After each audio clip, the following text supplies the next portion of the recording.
eh, dalam sebuah rentetan khotbah dalam 1 bulan ini tentang memberi, saya akan menutupnya em, hal memberi.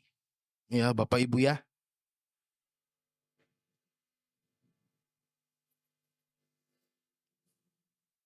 Saya mengambil tema pada hari ini tentang memberi karena telah diberi. Wah, ini dia. Jadi ini adalah sebuah dasar daripada dasar tentang memberi, Bapak Ibu. Ya. Jadi memberi karena telah diberi. Diberi oleh siapa?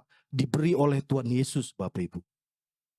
Diberi lewat apa? Lewat atonement. Lewat kematian Yesus di atas kayu salib. Dia memberikan nyawanya bagi kita. Dia memberikan kekuatannya bagi kita sehingga kita dapat memiliki kemampuan untuk memberi. Nyawanya aja diberi bagi kita. Ya. 3,5 tahun hidupnya.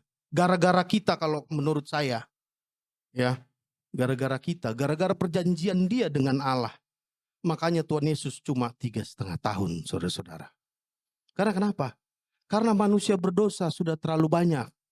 Makanya dia memberi nyawanya. Karena perjanjian dengan Allah. Karena ada satu misi besar. Ada sebuah program yang sangat besar. Yang dilaksanakan oleh Kristus melalui perjanjian Allah dengan Kristus. Inilah yang disebut atonement. Kematian Yesus di atas kayu salib. Pengorbanan Yesus di atas kayu salib. Dia memberikan nyawanya bagi kita. Jadi ketika kita berbicara tentang memberi, itu sebenarnya bukan pertama kali keluar dari diri kita, Bapak Ibu. Ya. Sorry nih. Memberi dalam kalangan kekristenan berbeda dengan memberi di dalam kalangan orang-orang dunia. Kalau memberi di dalam Alkitab itu harus berdasarkan karena Kristus. Jadi tidak ada seorang pun, seorang Kristen, siapapun dia, yang akan mampu memberikan apapun yang ada miliknya, kalau bukan Tuhan yang mendorongnya. Sorry ya, prinsip memberi yang kita pelajari pada hari ini, bukan memberi dalam konteks dunia. Ya, tiba-tiba saja saya melihat pengamen, saya kasih 1.000, terus kemudian saya disebut sebagai seorang pemberi. Sebentar, ntar dulu. Kita harus gali dulu. Sebenarnya memberi secara sejati itu menurut Alkitab seperti apa? Klik Kak Naldo. Ya. Jadi memberi dalam Alkitab itu dikatakan adalah yang pertama itu adalah memberi sebagai kewajiban agama Kristen. Ini sorry juga nih. Jangan terpaku dengan judulnya, ya. Memberi dalam hal kewajiban sebagai agama Kristen. Ayo kita baca dulu di Matius 6 ayat 1 sampai dengan 4. Mari bangkit berdiri. Bapak Ibu, teman-teman semuanya.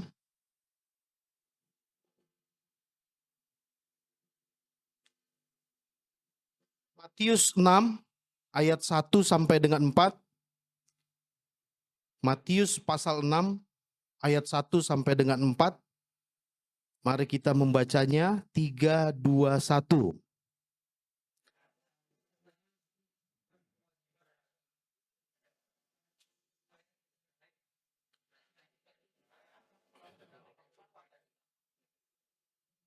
Jadi apabila engkau memberi sedekah, janganlah engkau mencanangkan hal itu, seperti yang dilakukan orang munafik di rumah-rumah ibadat dan di lorong-lorong, supaya mereka dipuji orang.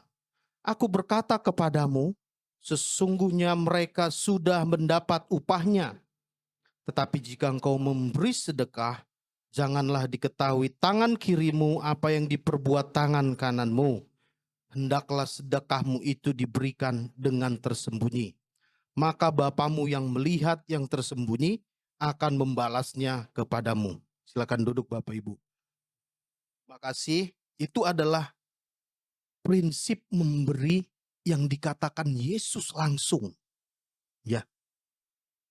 Jadi akar dari hal memberi itu adalah di Matius pasal 6 ayat 1 sampai dengan 4. Nanti Rasul Paulus lewat Korintus, lewat Tesalonika, lewat Filipi menjabarkan hal ini. Ya. Tapi prinsip dasar secara Alkitabiah, secara Alkitab itu adalah memberi itu sebenarnya kewajiban agama Kristen. Ya, tapi maaf ya, jangan dijadikan sebagai legalisme, jangan dijadikan sebagai formalitas. Akhirnya ketika kita memberi, ada satu desakan tertentu sehingga membuat kita terpaksa memberi. Awas, saya mengatakan ini adalah sebagai kewajiban agama Kristen. Kewajiban sebagai seorang yang memiliki agama Kristen. Karena kenapa? Yesus bilang, ini adalah kewajiban agamamu. Ini Yesus yang bilang. Setelah dia melakukan khotbah di bukit. Setelah dia memberikan sebuah hal-hal yang terbaik yang dia berkhotbah di atas bukit. Kemudian dia memberikan hal tentang memberi. Hal tentang berdoa. Hal tentang kekhawatiran. Hal tentang menghakimi. Ini Yesus sendiri Bapak Ibu yang mengatakan itu. Ya, ini bukan saya. Ini bukan Matius, tapi Matius yang mencatatkan ini. Ya, Bapak Ibu ya. Matius mencatatkan bahwa hal memberi yang dikatakan oleh Tuhan Yesus Kristus itu adalah kewajiban agama Kristen. Ya, itu di ayat 1 di ayat 1 dikatakan bahwa ingatlah jangan kamu melakukan kewajiban agamamu di hadapan orang supaya dilihat mereka, karena jika demikian kamu tidak beroleh upah dari Bapamu yang di sorga.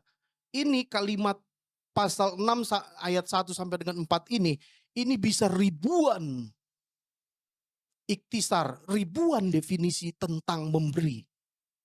Saya akan memberinya cuma hanya 5 saja. Walaupun ini sebenarnya masih kurang lengkap. Ya. Bapak Ibu ya. Jadi yang pertama dia bukan flexing. Dia bukan flexing. Model memberi yang Tuhan Yesus katakan bukan flexing. Bukan bukan menjadi puja-puji. Bukan menjadi sebuah kegiatan untuk pamer. Ya, di ayat 1 jelas dikatakan. Di ayat 1 jelas dikatakan bahwa supaya dilihat mereka, jangan kamu lakukan kalau itu dilihat mereka.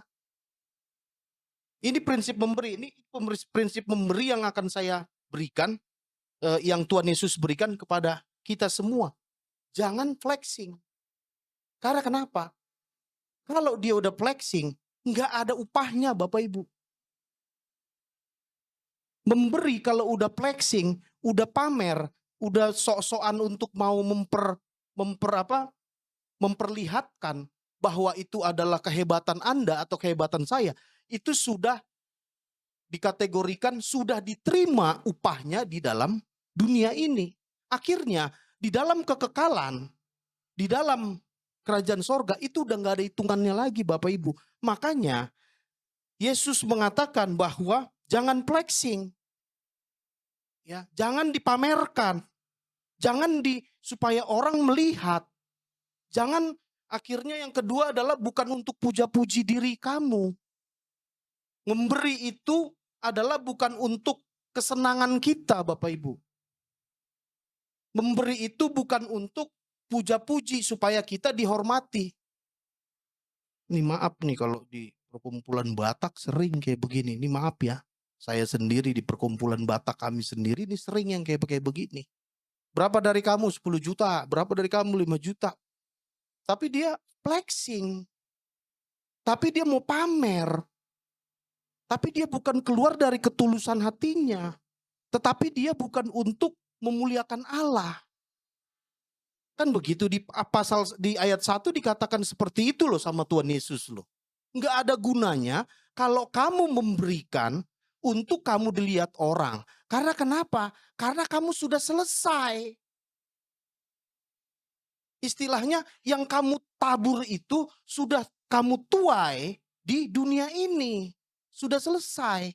Nggak ada lagi di kerajaan sorga nanti. Tidak beroleh upah dari Bapamu yang di sorga. Kemudian yang ketiga, tidak memiliki agenda. Tidak memiliki kepentingan tertentu Bapak Ibu.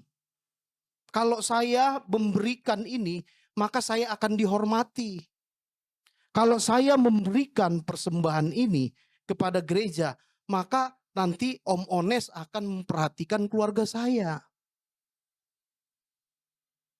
Sorry ya, ini memang beberapa pelajaran-pelajaran khotbah tentang memberi ini sebenarnya ini masalah sensitif. Karena ada dua orang yang bisa mengkhotbahkan ini. Modelnya. Yang pertama, orang yang memiliki kepentingan untuk meraup uang jemaat. Ya. Dan mempergunakannya secara tidak benar. Seperti yang film Korea itu sayang apa tuh? Film apa tuh? Nggak tahu yang dia. Ada film Korea tuh Netflix tentang hamba-hamba Tuhan yang kaya, yang jadi dia meraup gitu loh. Saya baru nonton tuh 3 minggu yang lalu. Dia meraup persembahan jemaat Bapak Ibu. Ya, dia mempergunakannya untuk main judi di Las Vegas. Kan keren ya, pendeta main judi di Las Vegas loh. Waduh, keren banget. Dari uang jemaat. Ya kan? Beberapa wanita-wanita dipaksa untuk tidur dengan dia.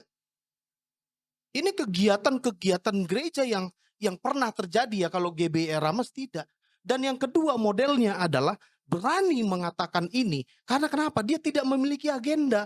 Karena kenapa? Dia ingin menunjukkan persembahan jemaat kepada Allah. Kepada nomor 5. Jadi setiap ada orang yang Bapak Ibu nanti Bapak Ibu bisa belajar. Bapak Ibu bisa lihat. Siapa orang ini yang sedang memberikan khotbah tentang hal memberi? Periksa. Apakah dia memiliki agenda untuk meraup uang Anda lewat gereja ini, kemudian membuat seperti di film Korea itu. Tapi saya mau katakan pada hari ini, gereja GBI Eramas 2000 adalah memuliakan Allah Bapak Ibu.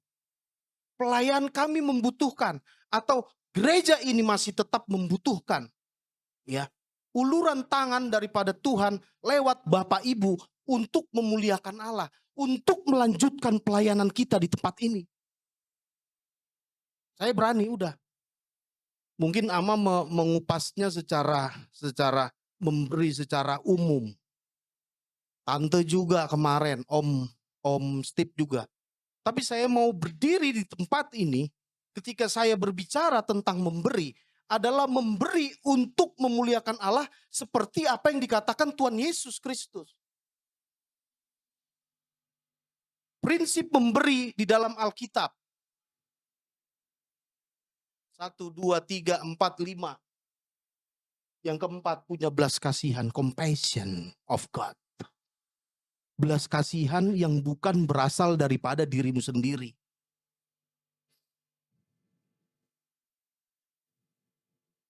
Ya, Bapak Ibu ya. Belas kasihan yang bukan berasal dari dirimu sendiri, tetapi itu ditiupkan Roh Kudus. Tetapi itu ditiupkan oleh Allah, oleh Kristus sendiri, untuk kamu menggerakkan itu, untuk kamu mengaplikasikannya itu, sehingga yang terjadi adalah pemberian-pemberian itu adalah bukan untuk hanya menolong orang tersebut, tetapi untuk memuliakan Allah. Tetapi untuk memberitahukan kepada mereka, kepada yang kita tolong, bahwa Allah adalah sumber daripada sumber pemberian tersebut. Ya, mungkin Bapak Ibu masih bingung, nanti kita bisa bisa gali lagi. Nah, saya mau menanamkan ini dulu, ya, karena kita tidak akan pernah bisa berbicara lebih lanjut lagi, Bapak Ibu, ketika kita tidak mengetahui bahwa apa sih prinsip memberi. Jadi sorry Bapak Ibu, ketika Bapak Ibu terlalu bangga untuk memberi kepada siapapun, ya, ingat bahwa itu adalah pekerjaan Roh Kudus. Tujuannya untuk apa? Tujuannya buat flexing, tujuannya untuk pamer, tujuannya untuk puja-puji, tujuannya untuk ada agenda atau kepentingan, apakah didorong oleh belas kasihan Allah, atau yang paling terakhir endingnya adalah, ini adalah pusat daripada pusat pemberian yang diajarkan Kristus kepada kita. Lewat Matius 1 pasal 4. Memuliakan Allah. Lewat persembahan-persembahan kita, terlihat bahwa Kristus ada di dalam hidup kita dan menolong orang-orang tersebut. Ya, Bapak Ibu ya. Kemudian yang kedua, ini istri saya kemarin waktu tapi dia masih kurang mendalami ini di sini, tapi saya akan dalami di sini. Dan ini adalah sesuatu yang membuat kita menjadi sebuah prinsip ya bagi kita ya. Waktu itu kemarin istri saya di youth di awal bulan ini sudah nyerempet ini, tapi enggak saya kasih bocorannya, biarin aja biar dia tahu sendiri kan, belajar sendiri. Ya kan? Ini kata-kata camkanlah inilah sebenarnya inti daripada 2 Korintus 9 ayat 6. Kita sekalian belajar Alkitab ya Bapak Ibu ya. Ini maaf nih saya belajar khotbahnya kayak begini, minta maaf. Kayak belajar gitu. Sama-sama belajar. 2 Korintus 9 ayat 6. Ratu bacain buat kita Ratu. Berdiri ya sayangnya. 2 Korintus 9 ayat 6.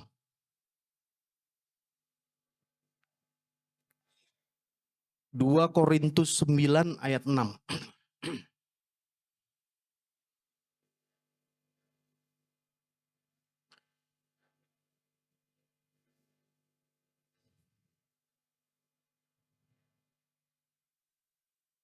Camkanlah Bapak Ibu. Camkanlah itu adalah sebuah peringatan Bapak Ibu. Ada sebuah dorongan daripada Yesus Kristus lewat Rasul Paulus di Korintus. Camkanlah. Jangan main-main istilahnya. Ingat, ini peringatan. Ini adalah sebuah pemberitahuan kepada orang-orang Kristen bahwa orang-orang Kristen itu adalah agen-agen pemberi. You Kristen, saya Kristen. Ya.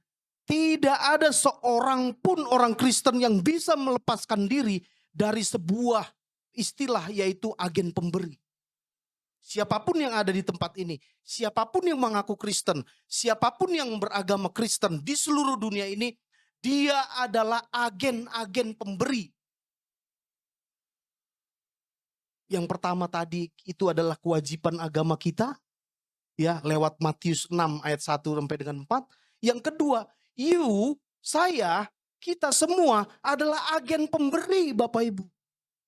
Kita tidak bisa melepaskan diri. Makanya kata Rasul Paulus, camkanlah. Nggak boleh lupa. Harus dilakukan. Tidak boleh ditinggalkan. Harus diingat. Dilakukan nggak? Kalau nggak dilakukan, maka urusannya sama Tuhan. Karena Tuhan sudah mencanangkan bahwa kita adalah agen-agen pemberi. Siapapun orang Kristen. Ya, saya bukan sedang untuk memberitahukan bahwa memang sih pada hari-hari ini, apalagi tentang tema memberi ini ya Bapak Ibu ya, setelah COVID gini ya sangat sulit ya, kerjaan sulit ya, kemudian penurunan produksi, kemudian ya seperti yang kita ketahui resesi dunia, Malaysia, penurunan penurunan ekonomi, apalagi tuh, banyak lagi ya, pengangguran juga bertambah. Dan saya membaca juga bahwa pengangguran kita semakin bertambah ya. Ada sekitar 3% atau 1,5% itu bertambah. Kemudian dunia juga mengalami resesi ekonomi lewat perang Ukraina dengan Rusia. Kemudian tiba-tiba saya berkhotbah di tempat ini untuk memberi, Bapak Ibu. Sulit. Ya. Tetapi saya mau katakan tadi bahwa kewajiban agama Kristen, Tuhan bersama dengan kita ketika kita meresponi tentang memberi ini. Ya. Jangan pernah berpikir bahwa ketika kita memberi jadi satu beban, Bapak Ibu. Mentang-mentang saya beritahukan bahwa kewajiban agama Kristen. Mentang-mentang saya katakan bahwa kita adalah agen pemberi. Tetapi mau bagaimana lagi Bapak Ibu? Saya memberitakan kebenaran firman Tuhan Bapak Ibu. Saya tidak sedang memberikan beban kepada Anda. Tetapi itu juga termasuk kepada saya juga. Saya juga harus belajar dan harus berhasil untuk mengingat dan melakukannya. Karena kata camkanlah. Camkanlah sesuatu yang tidak boleh ditinggalkan, ditanggalkan, dilupakan. Dan ini melekat bagi orang Kristen. Tidak bisa tidak. Ini ada di dalam kita.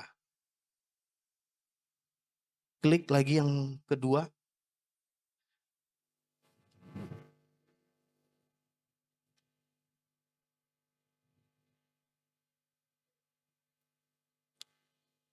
Memberi adalah sebuah kebahagiaan. Memberi adalah sebuah kebahagiaan. Amsal 11 ayat 25. Tolong bacakan nama. Amsal 11 ayat 25. Ini secara cepat saja ya teman-teman saudara-saudara. Amsal 11 ayat 25.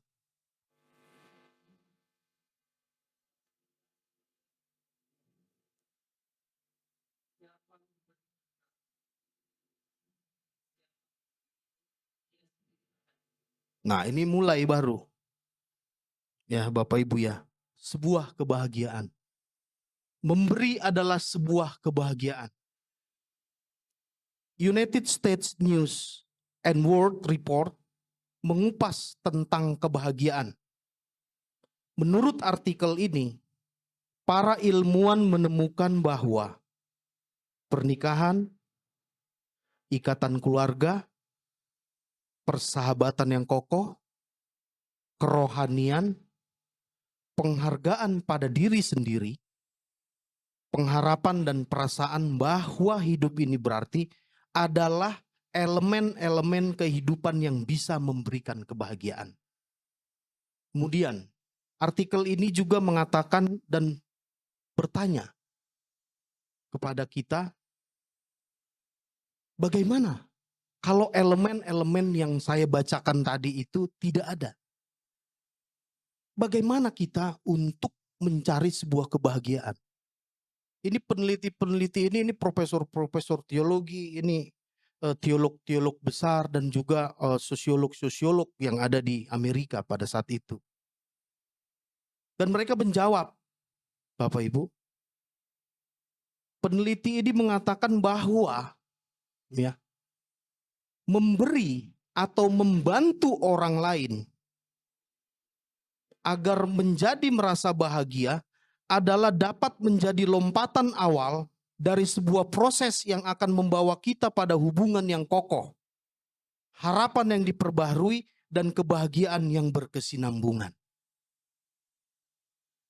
Jadi selain tadi ikatan keluarga, persahabatan, pernikahan, kerohanian, pengharapan, dan perasaan untuk mengakui bahwa hidup ini adalah penting gitu ya. Saya mau mengatakan dan lewat penelitian-penelitian ini saya menyimpulkan bahwa kebahagiaan itu adalah salah satu yang ditunjang oleh hal memberi, Bapak Ibu. Jadi hal memberi adalah sebagai sebuah tolok ukur untuk kita memiliki kebahagiaan.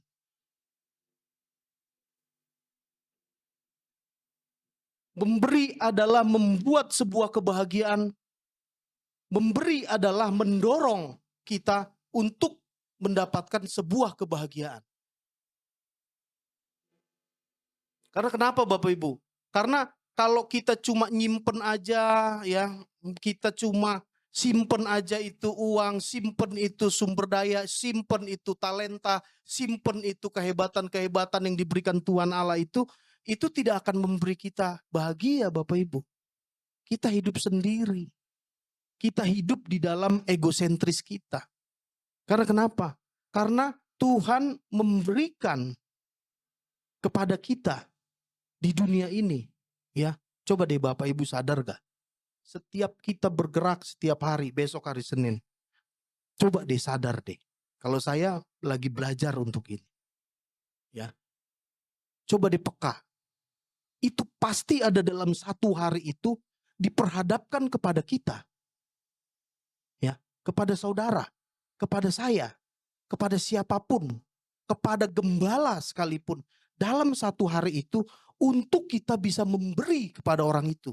Seperti ada seseorang yang harus membutuhkan kita. Peka deh, coba deh. Maupun yang ada di sekolah kek, maupun yang ada di pekerjaan kek, yang lagi pelayanan kek, yang lagi bisnis kek. Tuhan Yesus itu sudah memberitahukan kepada kita bahwa akan banyak orang-orang yang diperhadapkan kepada kita untuk kita boleh membantu dan memberi mereka. Memberi mereka dengan catatan apa? Dengan hal apa saja. Menolong misalnya kayak si Ratu, menolong membantu kawannya yang nggak ngerti matematika. Karena dia lagi jualan di Senen, melihat ada orang lewat pengemis, dikasih 2.000 misalnya, 5.000. Atau ada profesional-profesional muda, anak-anak muda yang bekerja, kemudian melihat dan harus menolong mereka. Banyak hal Bapak Ibu. Tuhan Yesus sudah mengatakan bahwa aku akan memberikan kepada Anda, kepada orang-orang Kristen, bahwa kalian harus menjadi agen-agen pemberi.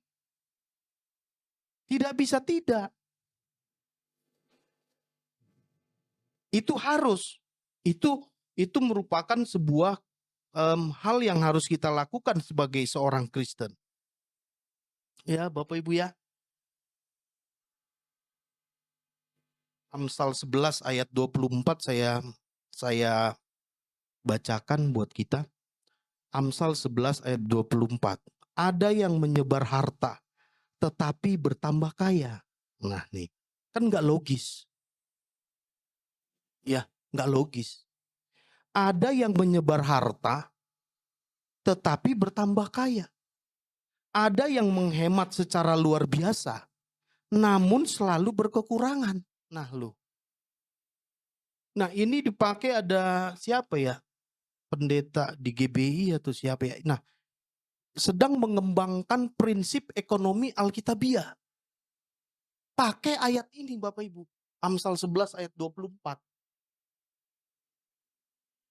Saya mau menerangkan kenapa orang-orang yang menabur, yang memberi, yang menyebar hartanya, tetapi malah tambah kaya. Karena kenapa?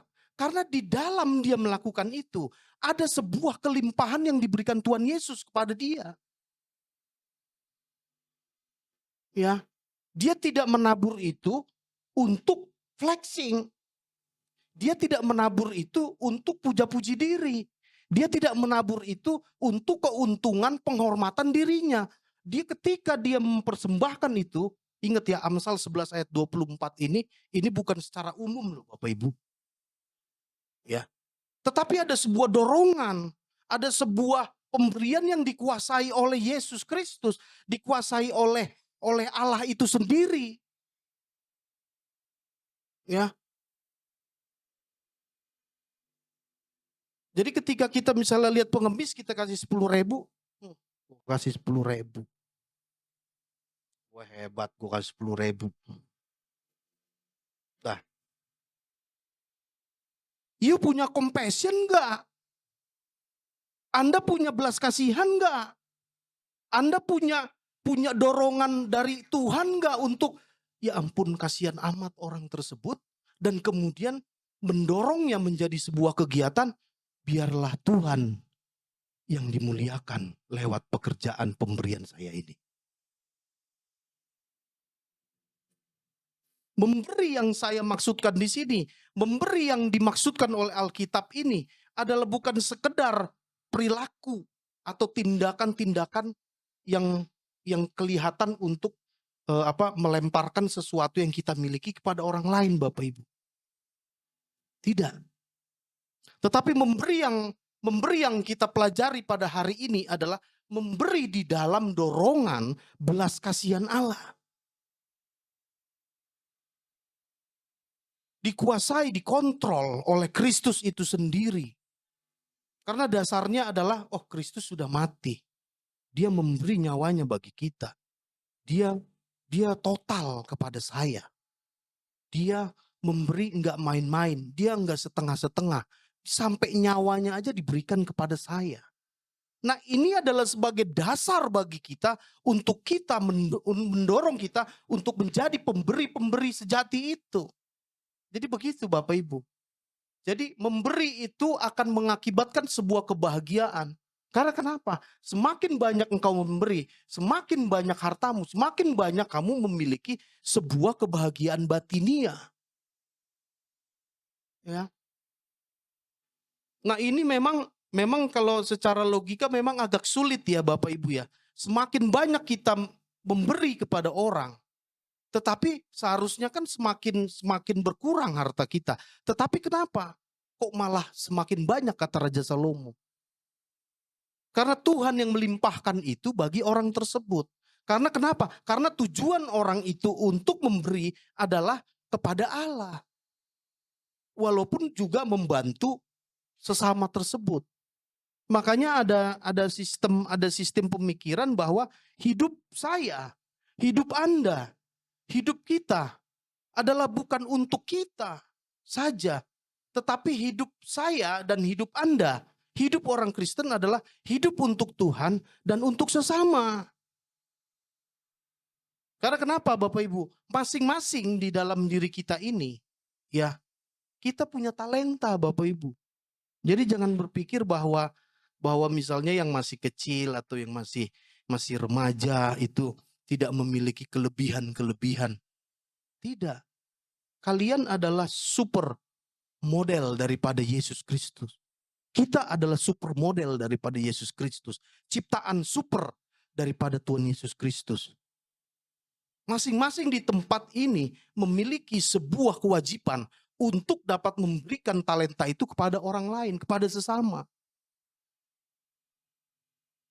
Nah disinilah kalau menurut saya, ketika talenta itu, ketika kehebatan itu, ketika apa yang kita miliki, kita tidak transfer kepada orang lain, maka tidak terjadi kebahagiaan. Karena kenapa? Karena perintah Tuhan kita langgar. Karena kebijakan yang Tuhan Yesus berikan kepada kita, karena kasih-Nya yang sudah disalurkan lewat kita, kita tidak salurkan kepada orang lain. Mandek. Akhirnya sistem kebahagiaan dunia, sistem kebahagiaan spiritual tidak terjadi di dalam hidup kita. Ya, makanya rumit ini sebenarnya hal memberi ini Bapak Ibu. Dia bukan cuma hanya kasih 10.000 atau 100.000 atau 1 juta atau 10 juta kemudian dia selesai. Tidak. Ini maaf ya Bapak Ibu ya. Bahkan ada beberapa orang ya menggunakan pemberian-pemberian ini untuk agenda-agenda dirinya sendiri. Bahkan di dalam gereja sekalipun.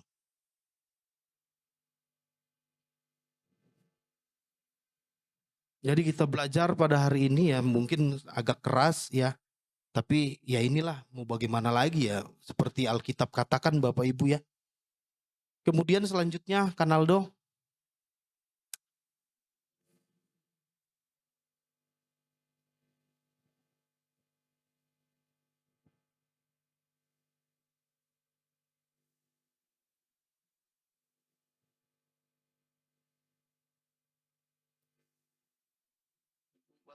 tolong bacakan buat kita di Filipi 4 ayat 14.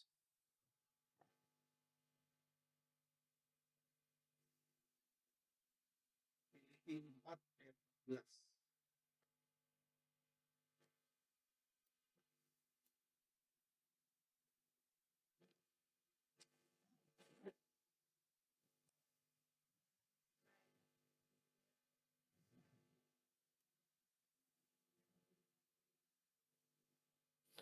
Namun baik juga perbuatanmu, bahwa kamu telah mengambil bagian dalam kesusahanku. Ini adalah kalimat yang dilemparkan oleh Rasul Paulus kepada jemaat di Filipi. Ketika Rasul Paulus ingin menggalang sebuah dana bagi orang-orang kelaparan yang ada di Yerusalem, Bapak Ibu. Jadi sebelum sidang Yerusalem yang dipimpin oleh Yakobus pada saat itu, ada sebuah penggalangan dana. Ingat ya, Filipi ini adalah jemaat. Sama seperti kita hari ini ya, bergereja, ada ibadah, ada konseling, ada tolong menolong, ada WL, ada apa segala ya. Dalam bentuk sebuah gereja, kita bilang gereja lah. Ini jemaat di Filipi. Ini adalah kalimat yang dilemparkan Rasul Paulus, di mana Rasul Paulus mengatakan bahwa perbuatanmu baik.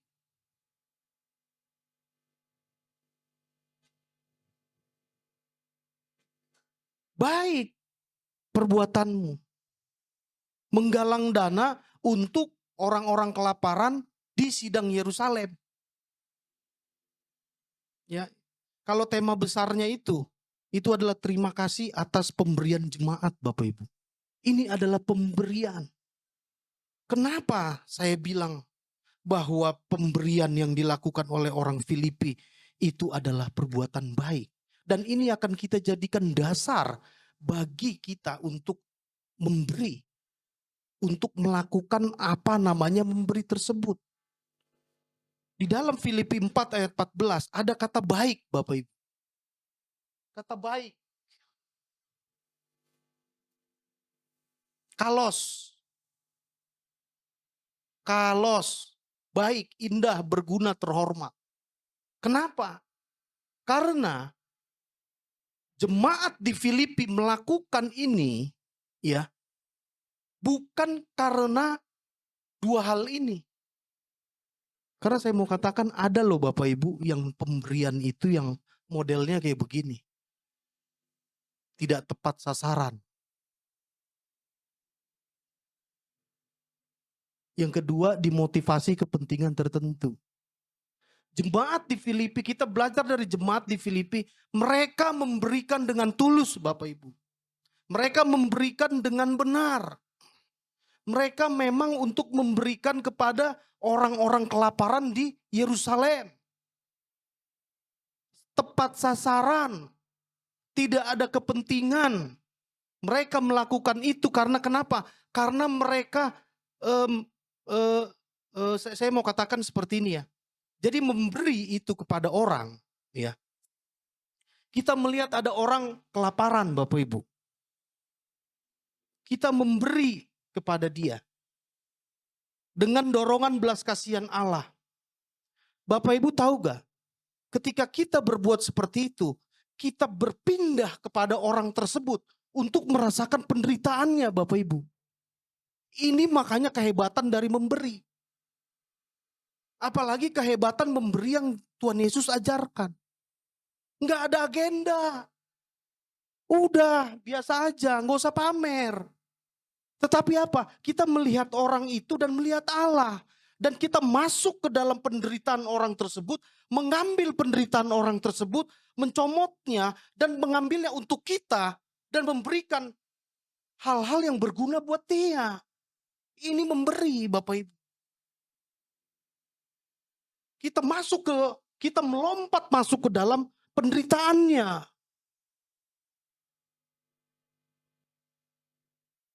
Ya kan? Jadi memberi itu kemudian 10.000, kemudian habis itu ya udah, nggak ada perasaannya, nggak ada apanya, nggak ada belas kasihannya. Selesai. No. Makanya saya bilang memberi di dalam Alkitab itu sebenarnya sangat dalam sekali. Bahkan minta maaf kepada Bapak Ibu, bahkan ya, ketika kita memberi saja terlihat. Ya, dan saya sering berdebat dengan masalah ini dengan teman-teman di kampus, bahkan dengan dosen-dosen. Ya kan, jangan cuma terbatas kepada perbuatan baik dunia. Saya lagi mengatakan ini perbuatan baik Alkitab loh ya. Ya, bedakan ya perbuatan baik dunia dengan perbuatan baik di dalam Alkitab. Level kita itu jauh, Bapak Ibu. Jauh. Makanya memberi, kita merasakan, kita menikmati, kita menderita sama seperti orang itu menderita. Kita masuk ke dalam penderitaannya, kita bukan cuma ngomong, kasihan nih orang itu, tetapi kita melakukan sebuah tindakan, sebuah aktualisasi pemberian, dan mengambil penderitaan orang tersebut, masuk ke kita. Itulah yang dibilang memuliakan Allah. Itulah yang dibilang pemberian sejati bagi orang Kristen. Kalos. Inilah perbuatan baik yang dilakukan oleh jemaat di Filipi, yang bernilai, yang memiliki tepat sasaran, yang bernilai motivasinya itu adalah motivasi ilahi. Bukan supaya mereka terkenal. Jemaat Filipi memang terkenal karena mereka orang-orang kaya memang. Iya, tapi tidak ada dalam satu Alkitab pun yang mengatakan bahwa mereka melakukan itu supaya mereka untuk tenar. Tidak. Tetapi mereka melakukan itu dengan tulus hati mereka. Karena kenapa? Karena mau mengambil penderitaan yang ada di sidang Yerusalem tersebut, di orang-orang kelaparan di Yerusalem. Sinkoinonia adalah Filipi 4 ayat 14.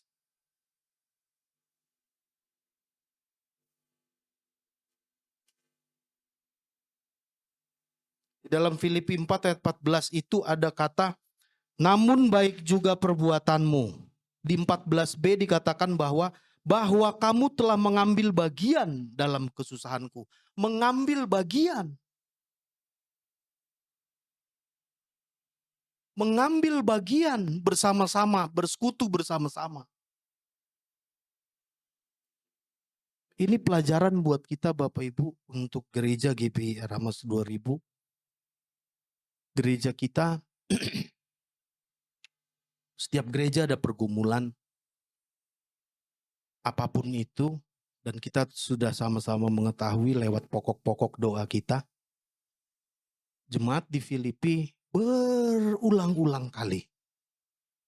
Ya, walaupun jemaat di Filipi ini tidak menyombongkan diri, inilah jemaat ya yang kami pelajari, yang saya pelajari, bahwa jemaat inilah yang selalu menolong pelayanannya Rasul Paulus lewat dana-dana. Sama seperti GBI Ramas 2000, ada pergumulan. Ada, dan saya sangat-sangat mengetahui sekali. Yuk mari kita belajar seperti jemaat di Filipi, mengambil bagian bersama-sama. Bersekutu bersama-sama. Filipi 4 ayat 14b. Mengambil bagian bersama-sama untuk apa? Untuk melanjutkan kembali pelayanan ini. Untuk melanjutkan lagi kemuliaan Allah di tempat ini. Bukan untuk melanjutkan kehidupan pribadi seseorang, tidak. Gereja ini, autobiografinya ada di tangan saya sekarang. Karena saya sedang mengulas gereja ini di disertasi saya. Ini ada 31 tahun ini sudah berdiri. Benar ya Tan ya, 31 tahun ya Tan. Ya. Terkadang saya menangisi gereja ini Bapak Ibu. Gereja ini dibangun dari sekolah minggu. Bagaimana perjuangan tante sama Om. betapa dahsyatnya anak-anak muda di tempat ini ketika saya masih belum bertobat dulu. Hebat gereja ini. 200, 300 itu dari jumlah kuantitasnya. No problem, walaupun kita sedikit sekarang. Tapi kualitas iman kita pada hari ini saya percaya bahwa kualitas iman kita adalah kualitas iman dari Yesus Kristus. Amin Bapak Ibu.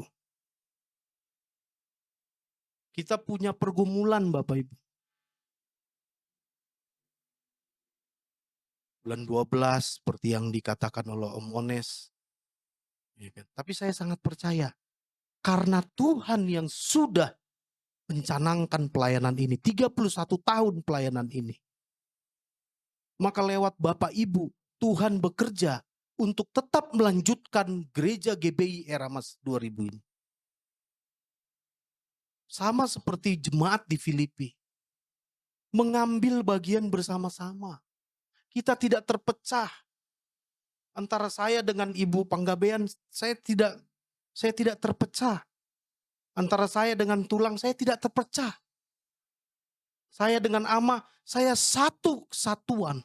Yaitu mengambil bagian bersama-sama. Sinkoinonia. Kita sama-sama Bapak Ibu. Beban gereja ini ada di punggung kita. Beban gereja ini apapun pergumulannya itu ada di punggung kita. Ambil Bapak Ibu beban itu. Karena kenapa? Ini bukan buat Om Ones, ini bukan buat tante, ini bukan buat saya, ini buat Tuhan. Saya mau katakan, saya berani udah, saya nekat aja. Saya udah persiapkan ini, saya nekat udah, semalam saya nekat. Saya harus katakan ini kepada kita, karena kenapa? Mengambil beban bersama-sama. Ini adalah tanggung jawab kita sebagai agen-agen pemberi. Ya, selain kita juga melihat keluarga kita, selain juga kita melihat sosial kita menjadi berkat buat sosial, menjadi berkat buat pekerjaan, menjadi agen pemberi bagi anak-anak remaja yang bersekolah, bekerja atau lain sebagainya.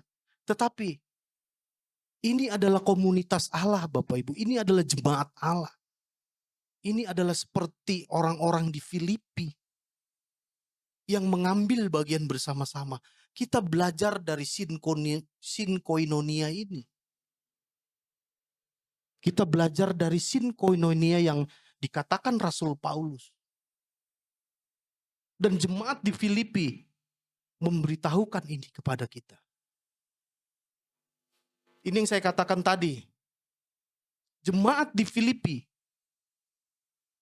mengambil bagian bersama-sama dalam perbuatan baik karena tidak memiliki kepentingan tertentu untuk menolong, untuk mengambil penderitaan, untuk menjadi menderita.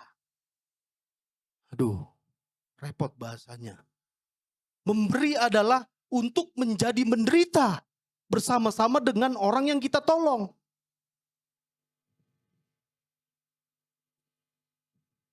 Lama-lama jadi tambah aneh ya. Itu adalah memberi dalam kapasitas Kristen. Itu memberi yang dikatakan oleh Rasul Paulus kepada jemaat di Filipi. Ini adalah memberi yang dipraktekkan, yang pernah dipraktekkan gereja mula-mula di Filipi. Dan ini menjadi teladan bagi kita untuk kita bisa bergerak bersama siapapun yang ada di tempat ini. Mengambil bagian bersama-sama untuk pergumulan gereja kita. Amin ya Bapak Ibu ya. Ya. Kita ambil. Kita masuk. Kita peduli. Kita care. Untuk kita boleh mengambil bagian bersama-sama. Bersekutu bersama-sama. Ya, ini rangkaian tangan-tangan kita untuk boleh menjadi berkat bagi kemuliaan Allah di gereja GBI Era Mas 2000. Semua bantuan untuk orang yang menderita dalam pelayanan berarti mengambil bagian dalam penderitaan orang tersebut. Semua bantuan untuk orang yang menderita dalam pelayanan berarti mengambil bagian dalam penderitaan orang tersebut. Ini adalah memberi sebagai perbuatan baik, Bapak Ibu. Klik lagi. Ya, ini yang terakhir kayaknya nih yang terakhir. Sebenarnya masih ada satu lagi tapi udahlah. Hal memberi dari 2 Korintus 8 ayat 10 sampai 15, tapi sudahlah. Ini adalah kesimpulan ya. Ini adalah quote yang bisa kita pelajari ya Bapak Ibu ya. Jangan pernah mengharapkan pemberian kalau tidak pernah memberi. Jangan pernah mengharapkan pemberian kalau tidak pernah memberi. Apalagi memberi, tidak pernah memberi dalam pelayanan-pelayanan Tuhan. Sekali lagi saya berbicara di tempat ini bukan untuk kepentingan kantong-kantong pribadi. Tetapi saya menangisi dan saya bergumul bahwa memberi untuk pelayanan ini tetap berjalan. Nomor 2, yang kedua adalah jangan mengharapkan pemberian kalau sama sekali tidak memberi. Tadi yang pertama, jangan pernah mengharapkan tuaian kalau tidak pernah menabur. Ya. Kemudian quote yang ketiga, ini kesimpulan dari semua yang kita pelajari tadi, adalah lebih berbahagia memberi daripada menerima. Ya. Yang keempat, memberi adalah kegiatan praktis untuk mengatasi egoisme. Nah, saya akan berhenti di sini. Memberi adalah kegiatan praktis untuk mengatasi egoisme. Inilah yang sering terjadi Bapak Ibu. Ya. Ketika kita sulit untuk memberi. Karena kenapa? Karena egosentris kita, kepentingan kita di sini akan semakin membesar. Jadi ada sebuah alat tertentu ya, ada sebuah kapasitor tertentu untuk menekan egoisme kita. Lewat apa? Lewat memberi. Untuk membantu orang lain. Jadi coba Bapak Ibu nanti akan alami ya, mungkin Bapak Ibu sedang berpikir atau apa, memberi.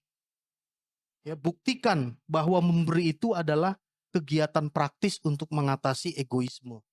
Kemudian memberi adalah tanda ucapan syukur kepada Tuhan yang telah terlebih dahulu memberi kepada kita. Ini jelas. Ya.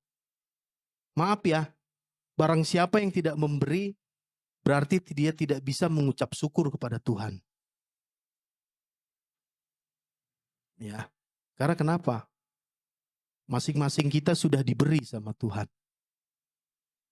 Tidak ada yang tidak diberi. Siapapun, walaupun umur kalian seberapapun juga, walaupun masalah kalian seperti apapun juga, walaupun problem kehidupan kalian, kita semua yang ada di tempat ini seperti apa itu tidak peduli. Tetapi saya mau kasih tahu bahwa Tuhan sudah memberikan kepada kita. Teliti lagi, respon lagi, gali lagi. Apa pemberian Tuhan terhadap Anda? Ketika Anda atau saya tidak mengetahui tentang pemberian yang Tuhan berikan kepada Anda atau saya, maka berbahayalah kita. Memberi adalah tanda ucapan syukur kepada Tuhan yang telah terlebih dahulu memberi kepada kita. Allah sudah memberi kepada kita sehingga kita memiliki kemampuan untuk memberi bagi sesama. Jadi tidak ada alasan ya, bahkan janda yang memberikan satu duit itu ya, dua duit ya, memberi dari kekurangan pun juga dia bisa memberi Bapak Ibu. Jadi tidak ada alasan lagi kepada kita. Karena kenapa? Karena tudungnya udah ada, karena prinsipnya sudah ada, karena ini sudah dilakukan oleh Tuhan Yesus buat kita.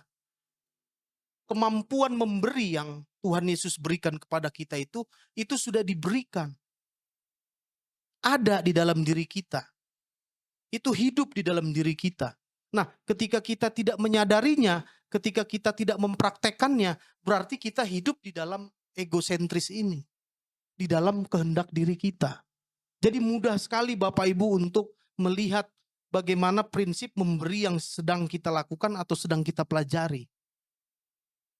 Mudah sekali. Ini adalah trik-triknya, ini adalah langkah-langkahnya. Dan ini adalah dasar dari segala dasar tentang memberi. Dan Alkitab sudah mencatatkan bahkan orang termiskin di dunia pun juga yang 2 duit 1 hari itu adalah upah kerjanya dia 1 hari. Itu bisa diberikan kepada Allah. Berarti ada sebuah kemampuan ilahi, ada sebuah kekuatan ilahi yang mendorong seseorang, apalagi orang Kristen, ya, yang mengaku orang Kristen untuk dapat mengaplikasikan tentang hal memberi tersebut. Jadi mohon maaf ya, semua kita yang ada di tempat ini adalah agen-agen pemberi. Tidak ada satupun di tempat ini yang tidak bisa memberi. Memberi dalam kapasitas untuk kemuliaan Allah. Memberi dalam kapasitas untuk kekekalan di dalam kerajaan sorga. Jadi itu ya Bapak Ibu ya. Mungkin ada hal-hal yang perlu kita dalami lagi. Boleh kita pelajari lagi. Demikian firman Tuhan. Amin.